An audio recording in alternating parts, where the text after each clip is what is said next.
बुलढाण्याच्या शेगावमधील केसगळती प्रकरणामुळेच आठवडाभरापासून नागरिकांनी अंघोळच केलेली नाहीये। केसगळतीच्या भीतीने लोक अंघोळच करत नाहीयेत। प्रशासनाने शुद्ध पाणी वापरण्याची परवानगी द्यावी अशी मागणी आहे। तसेच बंदुकीचा धाक दाखवून सराफा दुकानामध्ये दरोडा, 50 तोळे सोन्याची चोरी झाल्याची माहिती आहे। चोरीची घटना सीसीटीव्हीत कैद। मीरा भाईंदर वसई विरार पोलीस आयुक्तालयामधील 9 पोलीस अधीक्षकांच्या बदल्या झालेल्या आहेत। निरीक्षकांचे आणि अपर पोलीस आयुक्त दत्तात्रय शिंदे यांचे आदेश। पुण्यातील पतंगबाजीसाठी छुप्या पद्धतीने मांजा विक्री, नायलॉन मांजाची विक्री करणाऱ्यांविरोधात कारवाईचा बडगा। सांगलीच्या मिरजेमध्ये शाळकरी मुलाने घरामध्येच बनवली भली मोठी पतंग, 7 मित्रांची मदत घेऊन बनवली पतंग। नायलॉन मांजा विरोधामध्ये नाशिक महानगरपालिकेची कडक मोहीम, मनपा आयुक्तांच्या नायलॉन मांजा वापरणाऱ्यांवर कठोर कारवाईचे आदेश।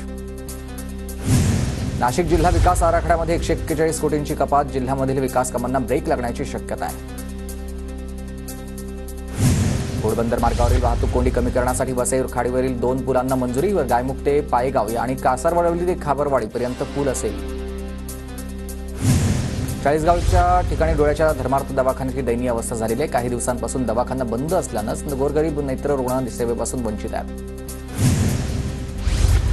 बेळगावच्या चाळीसगावच्या ग्रामीण रुग्णालयात लसींचा तुटवडा आहे। लहान बाळाला दिल्या जाणाऱ्या लस केंद्रावर उपलब्ध नाहीये।